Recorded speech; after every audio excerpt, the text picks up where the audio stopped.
I'm doing some more Leetcoding today. I'm probably just going to do a review problem and then try a new problem. Leetcode 152, median, maximum product subarray. Given an integer array nums, find a subarray that has the largest product and return the product. A subarray being what? A contiguous non-empty sequence of elements within an array, so a continuous stretch of numbers. Okay, I remember this problem. This is like Codain's algorithm, but back and forth, right? The reasoning being that if you go one direction, the negative values could affect it one way. If you go another way, the negative values could affect it the other way. Like, I don't know, for example, if you have -2 here, if you multiply from left to right over here cumulatively, by the time you get to the end here, it'll be negative. So this will be like negative whatever. But if you start from here, you'll still get a +4. So it's different from left to right. The algorithm is, so we multiply from left to right. If the cumulative product becomes 0, then we just start over, right? We drop the current cum sum, start a new cum sum, and then keep going, because 0, there's no point in multiplying 0. It's just going to drag the entire multiplication or product down. So left to right, sort of like Codain's, but every time you get a 0, start over, and then right to left. Get a 0, start over, record your best cum sum. Int cum sum is equal to 1. Int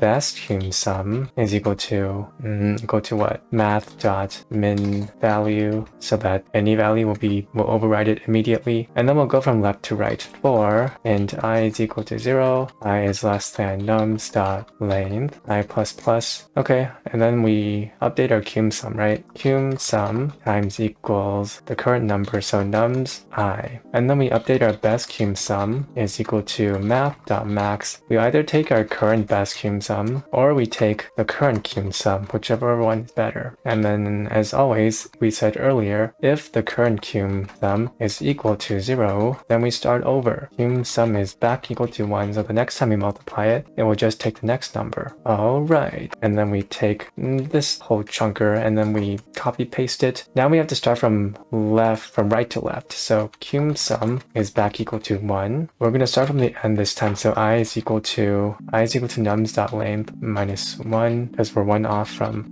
well, we count starting from 0. And then while I is greater than 0, or equal to actually, then we continue going. And then this should be the same, right? Cum sum times equals I. Yeah, that should be the same, right? And then in the end, we return best cum sum run. I suspect we have some stuff wrong, but I will try it. Cannot find simple math.min value. Oh, I know. I'm thinking of TypeScript, I think. So it's integer.min value 0, 1, 2, 3. Yeah, where's the 4 coming from? Oh, I know, because we need to decrement it. Hooray! Looks like I'm not doing so bad after all. Hey, we're on top of the world. 100%, let's go! Well, that was a nice review. Let me mark this down as reviewed. Check. Next question. Find minimum in rotated sorted array. Let's go to this one. Find min in rotated sorted array. It's a medium problem too. Fantastic. Suppose an array of length n sorted in ascending order is rotated between 1 and n times. What? Okay, we have a list sorted in ascending order and it's rotated. For example, the array nums, this might become this if it was rotated 4 times. Okay, so rotation shifts it left and then moves the beginning elements to the end. It was rotated 4 times. This, if it was rotated 7 times, makes sense. Okay, given the sorted rotated array nums of unique elements, return the minimum element of this array. You must write an algorithm that runs in O log n time. How? Return the minimum element of this array. Output is 1. Okay, should we take this example first? Bam. Okay, how? N is equal to nums.length. Apparently the length is kind of restricted. Okay, so it could be a slightly less efficient solution is what I'm hearing. All the integers of nums are unique. Okay, we have some hints, but let's think about this without hints first. This is binary search, right? I have a vague memory of this, but I have no clue how to implement. Should we take this into a drawing software? So tiny, just like my heart. Sorry. What do you do here? In binary search, we start like left pointer here. Maybe I'll do like L for left pointer here, and then right pointer here. What does this tell us? So currently, I see that my right element is less than my left element, which is like, that doesn't even make sense for if we've sorted in ascending order. What does that tell us? Yeah, what the frick does that tell us? So we know that, does this mean that it's guaranteed that the min element is on this side then? Are we able to, for example, move as a next step L into the median then? The the middle element, and then R stays here. Is that the next move? I really don't know, but it's like, what if it's like, I don't know. What if the next element is like 1? What if it's like 1, 2, I don't know, 1.1, 1.2, and then 2 here, and then 3? Then that's the smallest element, right? Then we've just missed it if we've directly, put L to the middle element. Oh no, you must write an algorithm that runs in O of log n time. Oh my goodness. How do we cut our input in half every time? What? I don't understand. I am struggling. Holy. Let's take a hint. Array was originally in ascending order. Now that the array is rotated, there would be a point in the array where there's a small deflection from the increasing sequence. Example, the array will be something like that. Yeah, I know. You can divide the search space into 2 and see which direction to go. You can divide the search space into 2, as in the smaller part, and see which direction to go. Can you think of an algorithm which has O of log n search complexity? Okay, I have a plan, guys. Don't worry, I have a plan. What if we start a middle element like this? And we're like, okay, is the middle element... okay, I think we're onto something here. So we're like, okay, middle element is 5, which is bigger than the right element. So you know that your smallest must be to the right somewhere here, right? But yeah, that totally makes sense. So then we can do L and then R. Oh, ho. And then LR is like, okay, 1, 2. Well, clearly they're all in ascending order, right? The left is less than the right. So you're like, okay, let's converge. Let's smush our range to the left. So it's L and freaking R on the same index. Oh, I think I got it. Okay, I think I'm starting to figure this out. So what we have to do is start a left pointer on the left, right pointer on the other side. We always have to do like a middle, figure out what the middle index is and take a sample of that value. So in the case that, let's write this down. So in the case that the middle element is greater than the right, that means you have to restrict our range to the right. Yeah, because the small, I don't know, what do you call it? The smaller chunk is to the right. Else, if the middle element is, I don't know, less than the right, what does that mean? Middle element is less than the right. Middle element is less than the, that's this case, right? That means we're on the small chunk now. So that means we close our range to the, like that. Oh, I'm onto something. Well, I think I'm onto something actually. This looks promising. And then what's our stop condition? When left is equal to right, left equal to right. Okay, this kind of hurts my brain to think about it, but I think I have it. I think it's time to start coding. Wow, after 10 minutes of drawing, finally. Okay, left pointer is equal to 0, and the right pointer is equal to nums.length minus 1. Okay, and then we're gonna do like while left is not equal to the right. So we're gonna exit this when the left is equal to the right. So what do we do here? We need to compute the middle value, right? Middle equal to left plus right divided by 2. Okay, now the comparison time. They said that they're going to be all unique elements, right? So we can just do greater than. Okay, if the middle element nums right element, then that means the smaller chunk is to the right. So we move our left that way. We move our range to the right. So left is equal to m plus 1. Yeah. Else, that means nums is, I'm just going to write this out for clarity. So middle is less than right. What does that mean? So that means we're already on the small chunk, right? Small chunk. So that means we need to move our range to the left. Oh, this hurts my brain just thinking about it. So right is equal to m minus 1. Okay. And then at the end, what do? We return the left, any arbitrary one. Is this going to work? I already have my doubts. Let's run. This solution seems way too simple to be true. Cannot find symbol. Nums are, oh yes, it's right. Let's run this again. If it doesn't work, we'll have to start printing stuff out. Oh, are we getting time limit exceeded? No.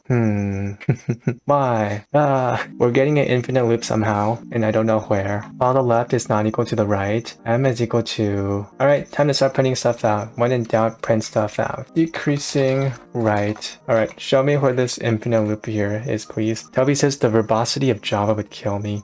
Is it verbose? Yeah, it's kind of verbose, isn't it? Is it because typing? Bindings could just be an ABI binding for a C library for another language that can't easily import C libraries. So that's the input. Okay, let's see our progress here. So first we're going 3, 2. Middle is 5, so we're like, okay. Increasing the left, yes, that's good. Left is equal to 1. Right is equal to 2. Okay, that's good so far. Whoa, what is all this? Okay, Okay, so this is the input, same as this one. 3, 4, 5, 1, 2. We were doing so good at the start. What happened? So 3, 2, M is 5. So we're down to 1, 2. So we're here now. What happens? M is equal to 1. So that means we decrease the right, right? Okay, so the left is 1. Right is 5. Oh, right is 5. Right is 5. Oh, right becomes right over the right pointer kind of overextends to the left. So what we have to do is, well, left is less than or equal to right, right? Less than the right. Something like that, please. Okay, well, that's wrong. But at least we're returning now. We're returning now. Our output is 3. Wait a minute. Our output is 3. 0, 1, 2, 3. We're returning the index. Nums left. What about now? Let's go. We did it. We did it. Please, come on. No, wrong answer. 3, 1, 2. Let's use this test case. Okay, this is good progress, guys. What is wrong? What is up with this problem? Case number 4. So we start with 3 and 2, and then M is 1, 3, 2, and we choose to decrease to the right. That's the right decision. We're decreasing the right. Why are we getting 3? Right is 2, right? M is 1. So if we're decreasing the right, we're setting the right equal to M minus 1, which is 3. Oh, we're overextending again. Is the way to go just set right to M? I'm just basing this off of like examples. BA said, yes, I do. Oh, hey, let's go. We got it. I think. Who knows? There might be another test case that fails too. How would you even think of this test case though? Oh, we're so slow. It beats 0.93% of people. I know what's wrong though, because we're printing out so much stuff. Submit, please. And we're still slow. Oh, there's one more print statement. Please, speed up. Hey, now we're on top of the world, 100%. All right. I'm gonna write this problem down for review. I recall I did this problem a while back, and I struggled so much on it. I'm glad that I didn't struggle as much this time. Like, I could actually figure it out without looking at the answers. I'm still having trouble kind of solving this problem on the first try just by reasoning through it. It's really hard to visualize it. Like, how would I know that the right should be equal to M versus M minus 1, you know? You did 100%. I did do 100%. Yay. Wait, yeah, what's the reasoning for right is equal to M? I know it kind of overextends to the left if I just do M minus 1. Oh, wait, I think I see it now. So middle is less than right, right? So this case would mean the middle is greater than the right. So that means the middle, there's no way the middle can be the solution because it's greater than something. The goal here is to find the minimum element of this array. Oh, I see. That's how you reason through this. So middle is greater than right in this case. So there's no way middle can be the solution. So you're safe to just skip M and increase it. But over here, middle is less than the right. Middle is less than something. So there's a chance that it could be the solution. So you have to include middle too. Holy, I is a genius. I figured it out. So that's how you reason through this. Toby says your solution is such garbage. Here's a solution in C. Boy, that's so mean, by the way. Here's a solution in C. Int min. Wait, let me copy your code. Let me straight up just copy it. Okay, let me print it out here. What is this? Find min. So you're inputting, you have nums, you have size. By the way, is this maybe because the reason mine is really complicated is because it's required to run an O of log of n time. So I kind of had to do a binary search approach. Does yours do a binary search approach? I don't think so. Wait, hold on. Let me read through this. It does? Wait, it does? What does this code even do? Let me read through it. Size minus equals 1. Wait, why are we doing that? While size, it doesn't, but it's log of n. Wait, what do you mean? It doesn't, but it's log of n. Binary search is the right way to do it. Why are you decrementing size here? While size and nums size is greater than nums size, while size and nums size is greater than nums size minus 1. So the previous number, if the current number is greater than the previous number, size minus 1. Oh wait, hold on, you might be onto something here. So you're starting from the end and you're like, okay, just keep going backwards. Return nums size. Wait, this is O of n time. This is not log of n time. I see what you're doing though. That's really clever. I like this solution. It's O of n time though. Like, look at this example over here. What if it's sorted in order already? So you would start from 7 and you would go all the way to 0. That's O of n time, worst case. All right, I like your solution, Toby, but is it log of n time? I don't think so. Hold on, let me ask ChatGPT. What is the runtime of this C code? Let me double check. Am I just dumb? This is O of n time, right? Yeah, it's O of n time. But then the best case is really good though, O of 1 time if it's just the end. Well, my solution is O of 1 best case time too, if the middle element is the solution.